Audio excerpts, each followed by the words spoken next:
नमस्कार. आज आपण आंतरवाली सराटी या भव्य सभेच्या नियोजन स्थळी आलेलो आहोत आणि आज आपल्या या एकदम पूर्ण पसरलेल्या 150 एकरच्या या मैदानात या शेत जमिनीमध्ये नियोजन कशा प्रकारचे आहे आणि या ठिकाणी रात्रंदिवस किती माणसं झटतायत, किती मराठा बांधव झटतायत हे आपण बघत आहोत. त्याचप्रमाणे आज आपण इतर स्थळावरून जी बांधव येणार आहेत 14 तारखेच्या नियोजनासाठी, तर त्यांच्या मनात काही संभ्रम असतील, काही चर्चा असेल, तर ते दूर करण्यासाठीच आपली ही बाईट आहे. ही बाईट अतिशय उपयोगी, ही बाईट सर्व समाज बांधवांपर्यंत पोहोचावी या इच्छेपोटी आम्ही पण आमचं 150 किलोमीटर 50 किलोमीटर अंतर काटून इथपर्यंत आलोय. तर त्याच्यामुळे आपण ही सगळी बाईट व्यवस्थित बघावी. तर आपल्यासोबत आहेत हबप गणेश महाराज बोचरे, जे की हे आंदोलन सुरू असताना पासून सुरुवातीपासून ते आजपर्यंत ते पूर्ण मराठा आरक्षण मिळेपर्यंत अव्याहतपणे सगळे सगळे समाज बांधव जसे सोबत आहेत तसे गणेश महाराज पण सोबत आहेत. तर जय हरी महाराज. तर तुमचं महाराष्ट्र प्राईम मध्ये स्वागत आहे.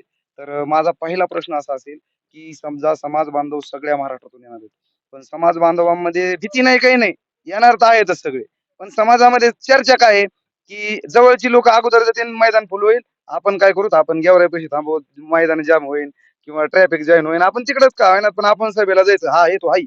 पण नेमकं नियोजन कसं आहे? आम्ही तर जसं बघितलंय तर तसं काही आम्हाला तरी वाटत नाही तसं होईल म्हणून, पण तुमचं काय नियोजन आहे नेमकं? महाराष्ट्रातील तमाम समाज आपला जो आहे मराठा बांधव त्यांना या स्थळावरून सगळ्याला विनंती करणार आहोत किंवा एक आश्वासन या ठिकाणाहून देणार आहोत. कारण पहिल्यापासून या लढ्यामध्ये आपण सक्रिय आहोत या कारणाने की कोणाच्या मनामध्ये जर असा संभ्रम असेल किंवा काही ठिकाणी अफवा पसरल्या जात असेल की इथं आपल्याला येणं होणार नाही, आपल्या गाड्या गेवराईलाच लागतील, आपल्या गाड्या मादळमुळीलाच बरोबर. लागतील, हा. असा जो संभ्रम लोकांच्या मनामध्ये आहे, म्हणजे मादळमुईला जर गाडी लागली, गेवराईला जर गाडी लागली, तर आपण घर नाही सोडलेलं बरं, असं बऱ्याच जणांना वाटतं. हा, बरोबर. त्याच्यापेक्षा त्यांना, मला ज्यांच्या मनात असा संभ्रम निर्माण झालेला आहे किंवा केला गेलेला हा आहे, हा हा. तर त्यांना सगळ्याला विनंती आहे की त्यांनी हा संभ्रम कायमचा दूर करावा. बरोबर. कारण आंतरवाली सराटी गाव आणि समस्त 123 गाव गोदाकाठचे यांनी ही जी सभा यशस्वी होण्याकरता इतकी आतोनात मेहनत घेतलेली, आतोनात कष्ट केलेले आहेत आणि ही सभा यशस्वी होणार आहे.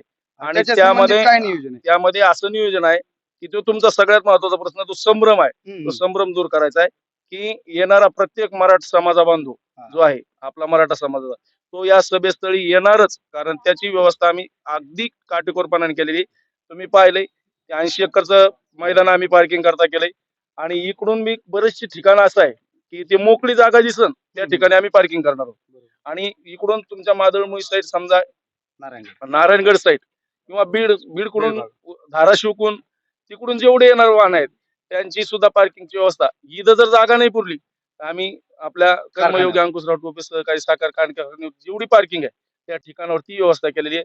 इकडून जो भाग येणार आहे पैठणकडून, त्याची सुद्धा व्यवस्था आम्ही पैठणच्या साईडलाच, म्हणजे गावालगतच एक 15-20 एकरचं शेत आहे, ते बांधवांनी दिलेलं आहे, तिथं करणार आहोत. म्हणजे पार्किंगची व्यवस्था पूर्ण झालेली आहे. असा मनात कोणी संभ्रम आणूच नका की आपल्याला सभा बघता येणार नाही. सभा सगळ्याला बघता येणार आहे आणि प्रत्येक समाज बांधव मनोज पाटील जरांगे यांच्या समोर उभाच राहणार आहे, इतकी काटेकोरपणाने व्यवस्था केलेली. त्याच्याकरता आम्ही स्वयंसेवक निवडलेले आहेत. 10,000 स्वयंसेवक आहेत, ते स्वयंपूर्ती नाहीत आणि त्यांना सुद्धा काटेकोरपणाने कार्ड देत असताना आम्ही त्यांना सांगणार आहेत, तुम्हाला जिथं उभा राहायची वेळ येईल तिथं तुम्हाला उभा राहावं लागेल. आणि जे 10,000 स्वयंसेवक आहे काय, त्यांनी असं समजायचं की आपल्याला ही सभा आपल्या मराठा समाजाकरता आहे, आपल्याकरता नाहीच. आपण आपलं काम करायचं कोणतं, फक्त आणि फक्त आपल्याला लोकांना शिस्तीत कसं इथपर्यंत आणून घालता येईल, ही सगळी नियोजन व्यवस्था आम्ही पद्धतशीरपणाने केलेली. त्याच्यामुळे कोणीच संभ्रम मनात आणू नका. आणि गर्दी होणारे कशाला जायचं, गर्दी होणारे कशाला जायचं, हा जो मेसेज सारखा समाजात पोहोचतोय, ते गर्दी होण्याकरताच ही सभा आहे. राईट. आणि ही सभा गर्दीची झाली तरच हे सरकार जे आहे यांच्या सगळ्याच्या डोक्यात जरा जे पाणी शिरलेलं आहे ते पाणी निघून जाईल, जरा काहीतरी शुद्ध काहीतरी भावना त्यांच्यात निर्माण होईल आणि मग त्यांना कुठेतरी आपल्या आरक्षणाला हात घालावं लागणार नाही, आरक्षण त्यांना द्यावंच लागणार आहे. बरोबर आहे. ज्याप्रमाणे महाराजांनी जे नियोजन सांगितलंय त्यावरून आपल्या समाज बांधवामध्ये जी चर्चा आहे ती अगदी दूर झाली पाहिजे.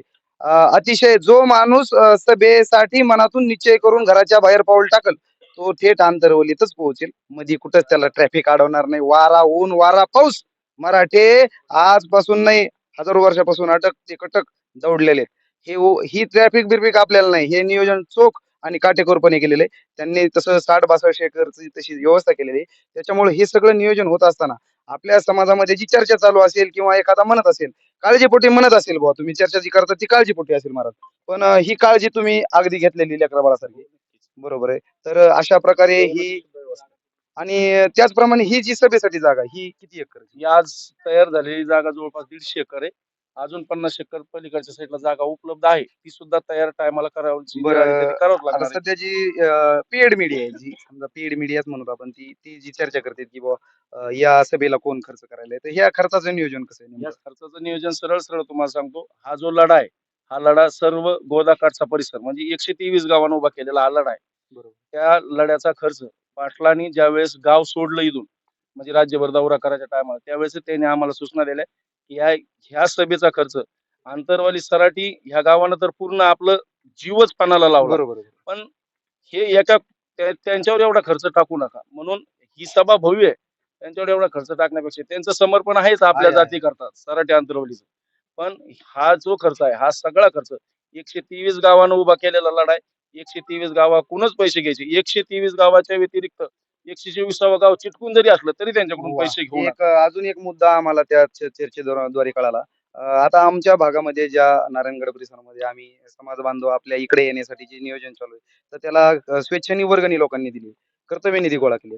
तर तिथल्या लोकांचे असे नियोजन आहेत, की तो उरलेला पैसा इकडे द्यायचा आहे. तर म्हणजे अशी काही नियोजनाची व्यवस्थाची गरजच नाही. कारण 123 गावांनीच हे सगळं उभा केलेलं आहे. तुम्ही त्या गावांना काय आवाहन कराल, की जो तो निधी जमा झालेला आहे, तो कसा व्यवस्थित त्या गावाला वापरता येईल असं काही नियोजनासाठी तुम्ही काय ज्या गावाने निधी उपलब्ध केलेला आहे त्यांनी फक्त समाजाच्या भोजनाची व्यवस्था, समाजाच्या पाण्याची व्यवस्था, ही व्यवस्था त्या निधीतून त्यांनी करायला पाहिजे. त्यांच्या येणार कारण इथं सुद्धा आता परिस्थिती अशी आहे, की आपल्या मराठा समाजामध्ये लोक किती श्रीमंत आहेत, याची परिचिती आता आम्हाला ही सभा ची नियोजन करत असताना लक्षात यायला लागली.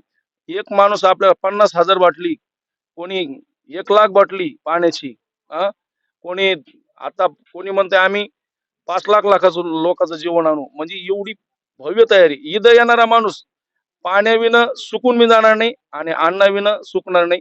म्हणजे त्याला पाणी बी मिळणार आणि जेवण सुद्धा मिळणार. बरोबर आहे. फक्त समाजाने एक त्यांना विनंती आहे, की समाजाने हे सगळं शिस्तीनं घेतलं पाहिजे. बरोबर आहे.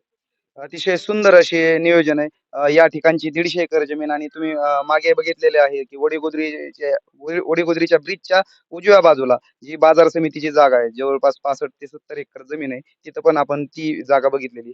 असं सुंदर नियोजन आहे. त्याच्यामुळे या नियोजनाला फाटा न फोडता आपण एक दिलानं, एक मनानं, एक तन मन धनानं आपण घराच्या बाहेर निघणे, व्यवस्थित आपल्या समाज बांधवांना आणणे आणि इकडची जबाबदारी आहे 123 लोकांनी 123 गावातील लोकांनी घेतलेली.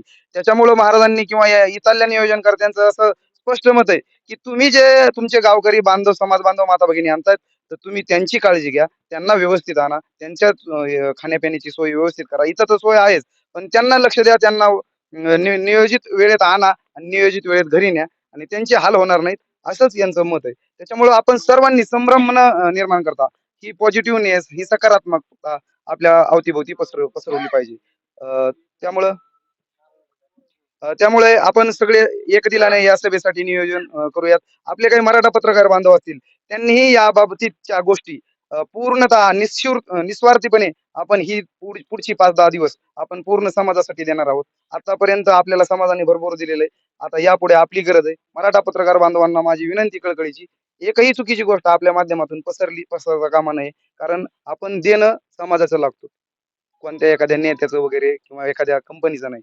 त्याच्यामुळं हे सगळं नियोजित अगदी योग्य पद्धतीने झालं पाहिजे. कसलंही गालबोट लागतं कामा नये, अशी या सर्व भावांची सगळ्यांची कळकळीची विनंती. आपण थांबूयात. नमस्कार. एक मराठा. लाख मराठा!